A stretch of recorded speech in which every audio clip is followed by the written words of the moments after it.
Hello, my name is Callum Patrick Hughes. I'm a theatre maker, actor, musician and writer, and today I'm going to be talking about playwriting, what it's about, how you get into it and what it's like. So I started writing when I was about 6 years old. I think my first story was about a bunner rabbit called Snowy, so not immensely original. And everything was very phonetically spelt, hence why I say bunner rabbit. I didn't really know how to write at all. But my parents were really, really encouraging of it. They would read it, they'd tell me how good it was, they'd help me get things better. And they were always kind of praising me, even when my stories didn't make any sense whatsoever. And I mention this not just to give a shout out to my parents for being encouraging, but I think it's really interesting and helpful when later on in life you're considering who you surround yourself with and who you share your work with for feedback in later life. So I'm going to come back to that. So yeah, I always wrote for fun. By the time I was a teenager, I was starting to get into rock music, playing in bands. I was always kind of obsessed in the theatre, so music and drama were big things for me. Part of this is because my dad worked in theatre, he's an actor, and so I was often around stage doors. I was often being babysat by dancers or actors or directors and creative people of all different kinds. And I think that was really, really interesting because although I didn't know I wanted to be a writer or an actor, I knew I wanted to be around theatre people. I think it can be a very inclusive place, not always, but it was an atmosphere that I kind of had to be around. So when I got to 15 or 16, I was starting to be roped into the school musicals, school plays, things that I didn't really think I had the bravery to do. And again, everyone was really encouraging, even when I wasn't particularly good. Really, really key. So I knew it was something that I had to kind of come back to, and eventually I kind of scraped into sixth form with not very good GCSEs, but when I got to sixth form I was really encouraged to do more creative subjects. And so when I was 18 and I had the chance to apply to a university, I took the plunge and I applied to go to a drama school. Very luckily I got in on a course called the American Theatre Arts course in Rose Bruford College. Now, I knew that acting was a passion at this point, and I knew that drama school was going to be a great entry point into that world. However, I didn't realise that my teachers and course directors and guest practitioners were hugely encouraging of not just focusing on the one aspect of performance, but also the whole aspect of creating live media and theatre. And so I was encouraged to write and read and discuss plays in such great depth. I think one of the best things you can ever be taught as a creative in theatre particularly is how to read a play. There are ways in which you can really glean information from reading a play properly, and that just made me want to be the writer that everyone was talking about. So I did. I sat down in my little hall's room at university and started writing my first ever play entitled Coffee and John. They say write what you know, but I didn't quite get that memo. I was writing about two New Yorkers in the mid-90s discussing their life over coffee. Maybe I'd seen the film Coffee and Cigarettes, I don't know. And I knew I had a talent for writing dialogue. This was really apparent. I think being a musician helps because I had a really good ear for the musicality of text and the way in which people speak. But I had no idea about structure, how to construct a story, how to guide people through a narrative and have an audience on the edge of their seat. So I enlisted the help of my friend who I'd met at drama school, David, who was an actor with a kind of directing focus, and he really cared about structure. And so with my kind of penchant for dialogue and his eye for structure, together we set about completing this play together. We stuck it in a drawer, forgot about it, and in my second year of university I was studying in America, in Texas, and we entered the play into a one-act festival. It was about an hour-long play. Very luckily and scarily, it got selected and was performed by a student production team. So there were about 20 people working on it, costume designers, sound designers, lighting designers, you name it. And the play was a complete mishmash of genres, styles, theatrical disciplines. It was all over the place. But I remember sitting in the audience as a writer for the first time, listening to an audience laugh at jokes I'd written, or be moved by moments of drama that worked. And I got such a buzz out of that, much more of a buzz than I had as an actor performing a line that people were laughing at, or engaging in a piece of drama that I'd kind of portrayed. And I knew then that I really wanted to be a writer and that this was something that I'd have to do. After that production took place, the Dean of the School of Arts in Texas called me in and said, "You've got a real talent for this. Would you be interested in going to Yale School of Drama to do an MFA?" And I was sitting there very overwhelmed and flattered, but at the same time I had no idea how that would happen. I had no financial backing. I didn't know that the student loans company, whether they'd be able to support me in some way. Studying abroad was already so expensive, and it was so expensive and I had very little money anyway. So I kind of pushed that dream aside and went back to my third year in London, by which time David and I had written another play. This one was called A Silent Mouth, and it was all about the troubles in Northern Ireland. Again, an hour long. And it was a rough history from Henry VIII up until the Good Friday Agreement.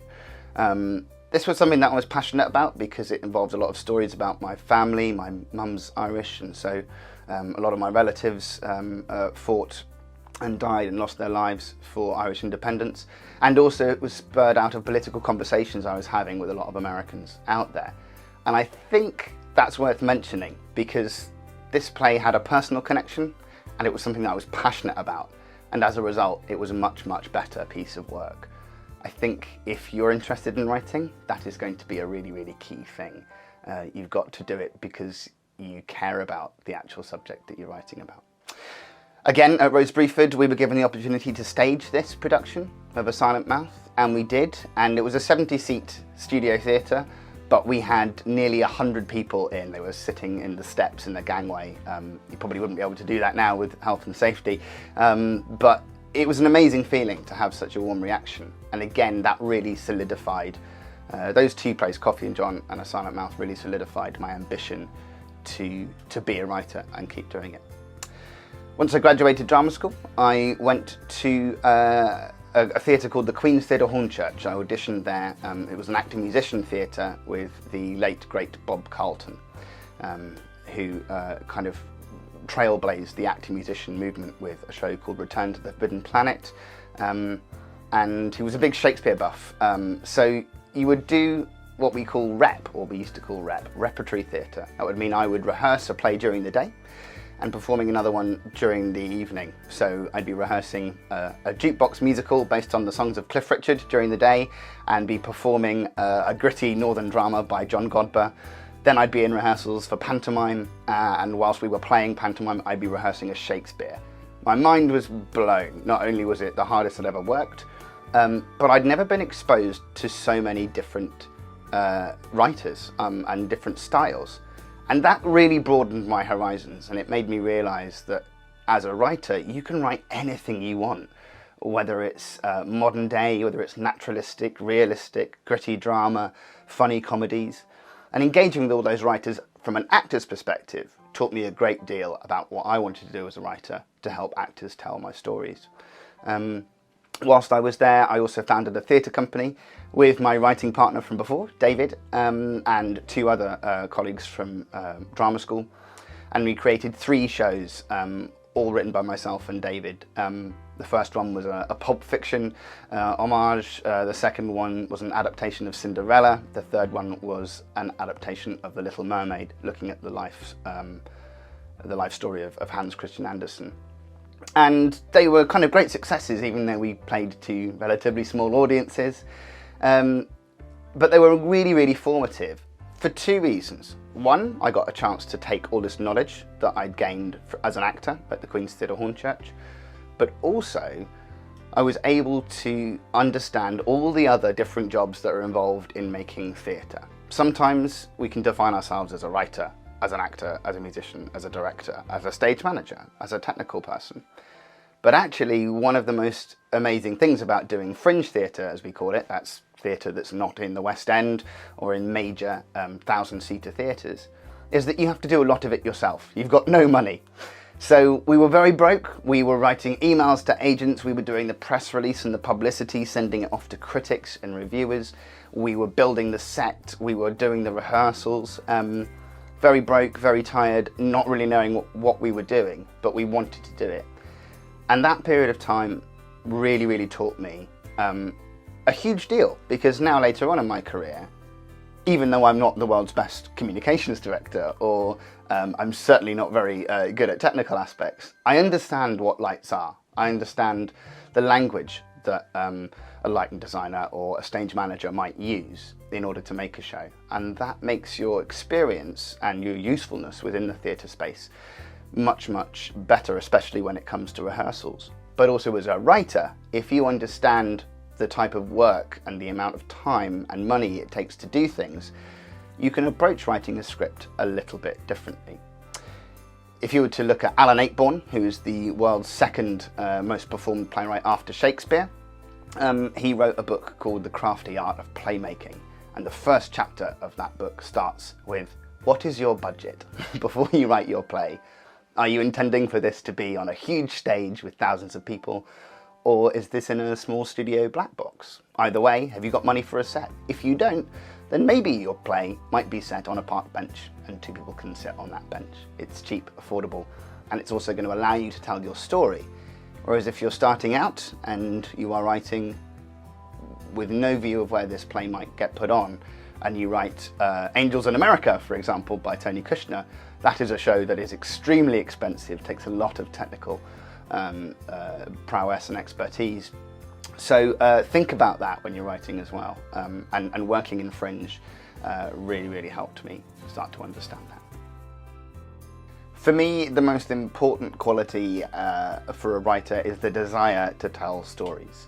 Whether they're your own stories for your own lived experience, or whether they're completely made up fantasy stories, you have to need to tell those stories. The other quality I would suggest is resilience. As a writer, you're going to get told no a lot. And if that's something that you're not used to or not prepared for, it can be extremely difficult. Even the best playwrights in the world face rejection after rejection after rejection, and that can take its toll on one's mental health as well. So watch out for that, and don't be afraid to talk to other writers about how they deal with it, and how they can turn that into motivation for getting their scripts better or getting their scripts to the right people. The main key is to remember that it's not about being good enough. It's about the right place, the right people at the right time.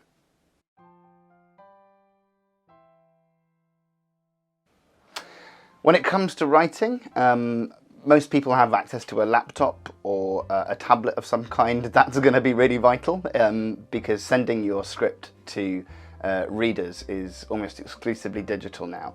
So make sure you do have access to that and an email account. I think the most important thing you need isn't necessarily experience or even kind of qualifications. What you need is time.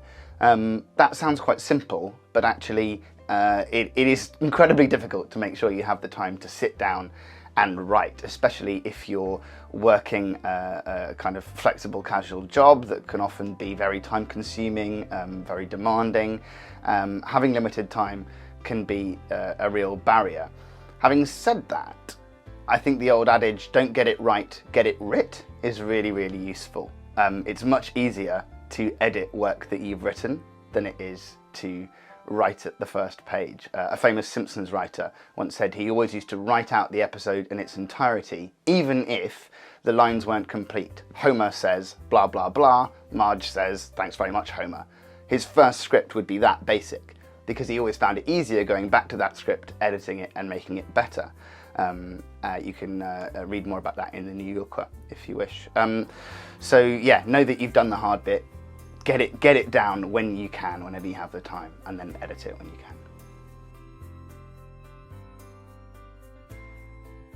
can. The short answer is you don't need any qualifications, although if you are interested, I would recommend English literature, drama obviously, creative writing courses, and history. These are the most likely courses that are going to inform you of what it is to understand the stories of others, which is what playwriting is about. Also stories about yourself, and it'll expose you to different forms and styles of writing. It's also extremely important as a writer to read a lot. I cannot stress this enough. Books, film scripts, plays, all of it. Read as much as you possibly can. It will expand your vocabulary and it will serve you better when putting words in the mouths of others. Whatever course you do, try and get to the theatre as much as possible. British theatre has some of the best writing in the world. So in order to write for the stage particularly, you must watch regularly a broad range of styles and theatres. So if we're going by equity, which is the Theatre Union's guidelines, you can look up to between £2,000 and £3,000 for a play's licensing fee. That is if you are being commissioned and you're working within the commercial sector. It's going to be much less if you're working in education or the charity sector. If you're lucky, then you might get a play on every few years. This is to say that if you have a very huge hit on your hands, writing doesn't really pay very much. Even for TV, you have to have a proven track record to be earning the big bucks. So this will mean you'll probably have to have a pay rent job, and that's how you're going to live. So choose that job wisely, as good day jobs are few and far between and they can be extremely time consuming, which again makes it harder to be creative. The best thing I could offer you in terms of advice is making sure that you're in and around creative spaces as much as possible. So make sure you get a job as an usher, for example. That's a great one. You'll get to see lots of shows, be around performers, and watch that show performed in front of a range of audiences. So that's a really good bit of advice. Also, write to people, write to literary agents, playwrights you admire, screenwriters you admire, actors you admire. Try and build a network in the age of the internet. Twitter is your friend, Instagram's your friend, Facebook's your friend. Don't be afraid of reaching out. It only takes one person to say yes, and then you could be having a coffee with someone a little bit further down the line who could throw you some advice. My other bit of advice is don't wait for someone to ask you to put a show on. Put it on yourself. Make sure you can convince someone to give you a space, give you some time, get an actor to help you out with a monologue. Seeing it performed is again going to be that best education in terms of a writer. So don't wait for opportunities to arrive. Try and create them as well.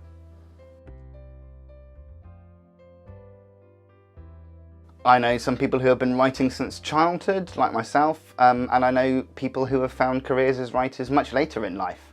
It's entirely up to you and subjective. Some writers go through spells of not writing anything for long periods of time, and then they splurge out play after play after play. It can be a lifelong career, or it could be something you might just want to do once or twice. It's entirely up to you, and neither is more valid than the other.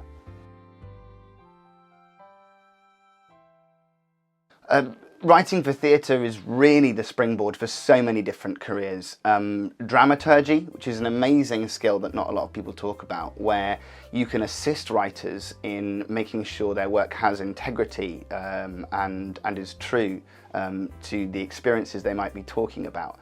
Consultancy work on that. Also, think of all your favourite screenwriters and TV writers. Most of them came from theatre, whether it's people like Phoebe Waller-Bridge with Fleabag, or Emerald Fennell, who just won an Oscar, or Michaela Cole. All of these people started out in theatre spaces as writers, often writer-performers as well. So it can lead to literally anything. The sky is very much the limit, and I think one of the reasons why British theatre and London theatre in particularly is so lauded is because those opportunities are there if you're prepared to fight for that space. So yeah, it could lead to lots of things. Loads of freedom, sometimes too much freedom. One of the greatest pieces of advice I ever got as a theatre maker and a writer is actually experiment with limitations. If you're writing a huge piece that could go anywhere, sometimes it's difficult to get that thing finished. Whereas actually sometimes giving yourself some constraints. For example, I'm only going to write for 3 actors, or I'm only going to set this in one space. Not only can that be helpful at getting a play produced, because it might be cheaper, but also it means that those limitations can focus your energy. So creatively, there's loads of freedom to the point where sometimes putting limitations can help. In terms of freedom with regards to what you can do as a writer, it really does depend on where you are and what you're doing. If you're writing for very small budgets, then obviously you're going to be limited, but that's not necessarily a bad thing. Places I would recommend contacting and getting in touch with and sending scripts to include the Bush Theatre, Theatre 503, the King's Head, the Arcola Theatre, the Soho Theatre, the Vaults, Hackney Showroom, the Old Red Lion, the Finborough Theatre, and even the National Theatre. These are quite London-centric because it's where I'm based, but there are also some great new writing opportunities in Scotland, in Wales, in the North East, the North West, down south in Somerset. There's a wonderful part of Bath Fringe Festival founded by my co-writer David, 2020 Vision for writers under the age of 30. Definitely submit your work to places like that. If you check out the BBC Writers' Room website, they will give you regular updates on competitions and commissioning opportunities, both in television, but also a great deal in fringe theatre. Your voice matters. Whether you think you're someone who should or would be listened to, doesn't matter. The short answer is yes, we want your stories. Your unique superpower is that there's only one of you, and we need your perspective. We need young writers filling our theatres more than ever. So whether you have to elbow your way into the business or not, make sure that you take up that space because we're interested in what you have to say.